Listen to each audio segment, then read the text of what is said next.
A brand new post-debate poll shows Donald Trump with a lead in the key swing state of Michigan.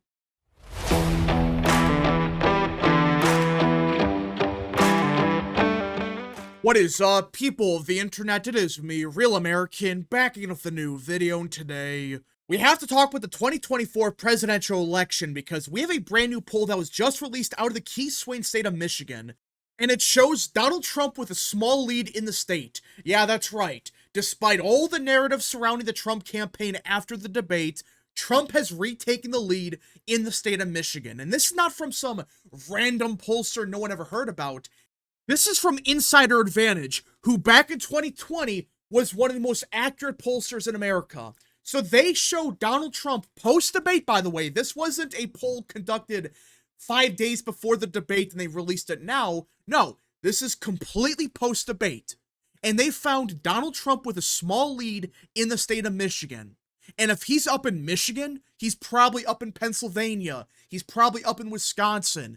This is a big deal because if he sweeps the Rust Belt, it's over. This election is done. It's not like, oh, Trump's up by a point in Georgia, but that's it. No, this is Michigan, which you could argue, of all the swing states, Wisconsin, Michigan, Pennsylvania, North Carolina, Georgia, etc., Michigan should be the easiest for Harris to win, because back in 2020, it was the most Democrat of all the swing states. So with that in mind, you would expect Michigan to be the easiest for Harris to hold on to because, well, back in 2020, Biden won it by over 3 points, and it should be the easiest to hold on to. Compared to like Wisconsin, Pennsylvania, Georgia, it should be the easiest for Harris to win. But according to Insider Advantage, which by the way, they are a good pollster, they found Trump with a small lead post-debate. Now, some people are going to say, but Insider Advantage is not a good pollster. They're a bad polling firm. No one should take them seriously. That's bullcrap. Back in 2020, in the state of Michigan, this is an apples-to-apples comparison. Their final poll was Biden +2. He won the state by just under 3 points. Now, people are going to say, oh, they overstated Trump's support by 1 point. Who frickin' cares? Well, you have polls out here that had Biden up by 6, 7, 8 points in the final week of the election. But they get a pass because, oh, well, they only understated Trump by 4 points.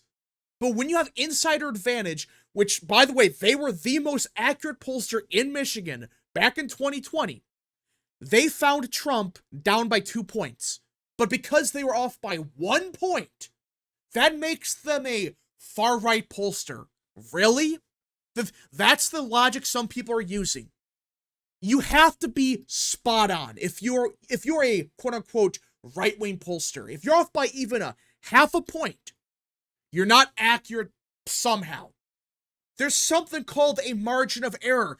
A 1 point miss is actually really good. It's not like they were off by 15 points like some polls were. I mean, remember back in 2020, we had, I believe, ABC News, they found Trump down by 17 points in Wisconsin. Remember that? But oh, they're considered a good pollster because they still found Biden winning Michigan, Wisconsin, even though he won it by like a half a point. But either way, Insider Advantage has a great track record, even in Michigan. This is an apples-to-apples comparison. They were the most accurate pollster in the swing state. And now they found, post-debate, Trump is winning Michigan. And if he's up there, he's probably up in Wisconsin. He's probably up in Pennsylvania. Probably even Georgia. That's why it's a big deal. If you're winning Michigan as a Republican, you're winning the other swing states. That's why this is a big deal. It's not like it's a poll from Ohio where Trump's up by 10 points. Like, okay, who cares? Ohio's a Republican state. This is Michigan. This is one of the key swing states that if Trump's winning Michigan, he's winning the presidency. Now, some people are going to claim, well, this is only one poll. You had a national poll from, I believe, Ipsos today. They found it Biden +5, Morning Compost. They found the national poll at Biden +5. Okay, those polls are garbage.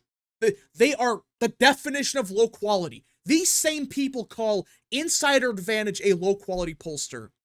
Even though, compared especially to Ipsos and Morning Compost, they are basically perfect. Now, I'm not saying they don't have misses. Every pollster has a miss here and there, but compared to the other pollsters, they know what they're doing. And they found a 1-point lead post-debate in Michigan. Who do I trust more? A garbage pollster like Morning Compost or Ipsos, where they found Biden or Harris +5, or do I trust one of the best pollsters compared to everyone else in the state of Michigan, especially, where they found Trump +1? Who do I trust more? Of course, I'm going to say insider advantage. But the funny thing is, not even a couple hours after this poll was released, there was a quote-unquote leaked internal from the Trump campaign. Now, with internals, you have to be very careful with because they can be off by a lot. But Tony Fabrizio, the pollster for Trump's campaign, he was absolutely spot on with his prediction that we're going to see a small Harris quote-unquote surge for the next, month or so. This was back in July. But after that, this surge she's getting is going to go away. It's not real. It's fabricated. It's fake. Well, they had a pre-debate poll of all the swing states, okay? And they found the race tied. Post-debate, they found Trump up by 2 in the 7 key swing states. If Trump is up by 2 in the 7 swing states, and I believe if you include the head-to-head matchup, it's actually Trump +3. If that's the case, more than likely he's up in Michigan. So this perfectly coincides with what Insider Advantage found. It's like basically identical. And for those that are saying, well, they found a Trump lead, but no actual movement, well, guess what? They're polled before the debate, actually in early August. So you can't really compare apples to apples. I get it, because this was in early August. You could argue this was the middle of the Harris surge. But either way, they found Harris up by 2 points in Michigan. Yeah, you're talking about a 3-point shift towards Trump in just 1 month in Michigan. Yeah. That's basically what the Trump campaign found. And again, it's not an apples-apples comparison directly because they did the pre-debate poll like 2 days before the debate. While Insider Advantage, their poll was back in August. It's not necessarily the same poll, I get that. But they found a 3-point shift, which is identical to what Fabrizio, Trump's pollster, found. Now I know some people are going to say, but the debate. CNN claimed that 65% of Americans said that she won the debate, and 35% said Trump won, or something like that. I understand that's what CNN found, but like I said yesterday, I made a whole video on this. That same poll that found Trump losing the debate by 30 points, yeah, that very same poll at the same time found Trump was doing better on the issue of the economy. Yeah, that's right. Pre-debate, he was up by like 16 points on the issue. Post-debate, he was up by 20 points. The same voters shifted towards Trump on stuff like the economy, immigration. The same issues that people actually give a shit about. Yeah, Trump's image on the economy, immigration, etc. They actually improved post-debate. Yeah, that same poll found a shift towards Trump on those same issues. So that might explain why the polls are showing Trump, lose in the debate. But when they ask the same voters, who are you going to vote for? Who do you trust more on the issues? They actually swung towards Trump because they trust Trump more on the economy, immigration, crime, law and order than they did pre-debate. That might explain why Insider Advantage, why Fabrizio, they're finding shifts in a state like Michigan, which on paper should be the easiest for Harris to hold on to of the Biden states. But right now, you not only have Trump's pollsters saying they're up by 3 points in the swing states, which would basically mean a Trump lead in Michigan, but at the same time, you have Insider Advantage, which, like I went over, they are a very accurate pollster. They found Trump up by a point in Michigan, which is a 3-point shift compared to their last poll, which is identical to what the Trump campaign found. Again, I'm not saying Trump's up by 15 points in Michigan. I'm not saying that at all. But right now, it seems like, it's maybe a tied race. Okay, let's say it's 50-50 in Michigan. if it's really 50-50 in Michigan where it's down the wire, like let's say Harris at the end of the day wins Michigan by a point. In that scenario, Trump's probably winning Wisconsin, probably up in Pennsylvania. That's a problem here. Okay, she wins Michigan by a point. She loses everything else. Who cares if she's winning there? But the fact is, you have multiple pollsters suggesting Trump's actually winning here. And if that's the case, she's done. She can't win without Michigan. That's such a bizarre scenario where she could somehow flip or lose Michigan, but somehow win the presidency?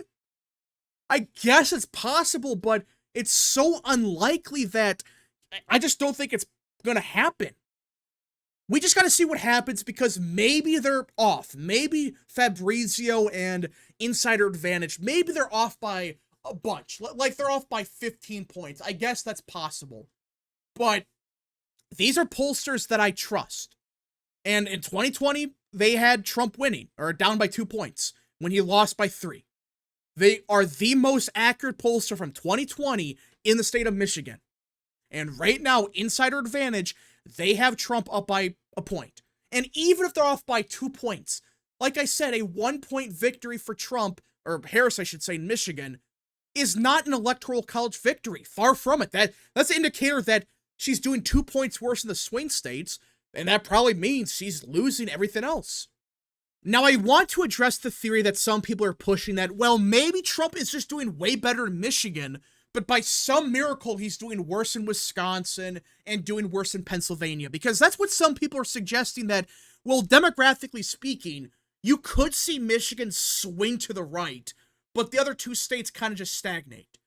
For those that don't understand why that's even possible, which I'm not saying it's going to happen, I still think at the end of the day, if Trump is doing that much better in Michigan, he's winning Wisconsin, winning Pennsylvania. But okay, let's just look at the theory. For those that don't get why that's a possibility, Michigan has a decent-sized Muslim population, especially around Dearborn. It's, I believe, around 2 to 3% of the statewide population, which is basically identical to what Biden won the state by back in 2020. Now, you can't assume that every Muslim voted for Biden, but at the bare minimum, they voted for him by like 60 to 70 points. In 2020, they were a very Democrat group. But with the war in Israel, these same voters, they're shifting away from Democrats. Now, does that mean they're going to vote for Trump? No. But there's been a bunch of polls suggesting that these same voters, they're voting for Jill Stein, Cornel West, the progressive alternatives, because they're not happy with Harris or Biden with the war in Israel. They're furious. They're saying, we got screwed, we got lied to, we're not going to vote for that. That's why it's a possibility that, okay, maybe Michigan swings to the right because the Muslim vote is so mad at Harris and Biden that they just say, screw it, we're voting Republican, not even Republican, but voting third party. Maybe some vote Republican to spite Democrats. I guess that's a possibility. But that could be a reason why Harris does worse in Michigan compared to Wisconsin or Pennsylvania. The Muslim vote is going to shift away from Democrats by a lot. So while it's a possibility that Michigan swings Republican, but the other 2 shift Democrat, I find it very unlikely for a bunch of reasons. For starters, do people just ignore the fact that Wisconsin and Pennsylvania, they have Muslim populations as well? Now, to be fair, they're not 2 to 3% of the vote. They're like 1%. Which, okay, it's not as much as Michigan, but the state of Wisconsin was decided by less than 0.5%. And Muslims make up 1% of the vote, roughly. That's a big problem for Harris because let's just say the Muslims in Michigan swing heavily against Harris, like the polls suggest.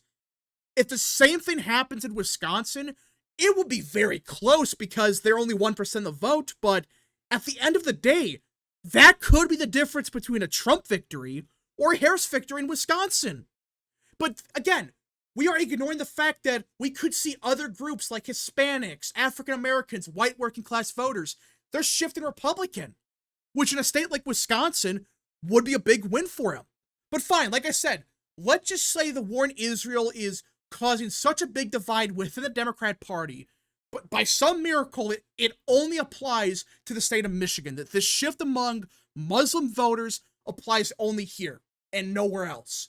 Even if that's the case, which is ridiculous, but fine, let's say by some miracle the stars align and the shift only occurs in Michigan.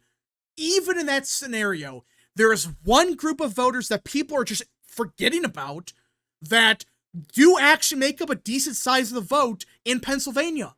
The Jewish vote. So even if the Muslim vote is shifting Democrat or Republican only in one state, let's say by some miracle the shift's only felt in Michigan and nowhere else. Even in that scenario, people are forgetting Jewish voters are at the same time as Muslims moving away from the Democrat Party. And Pennsylvania's, I believe, like 3 to 4% Jewish. You see the problem here? They voted for Biden by like 40 points or whatever. It was some crazy margin, and he won the Commonwealth by just a point.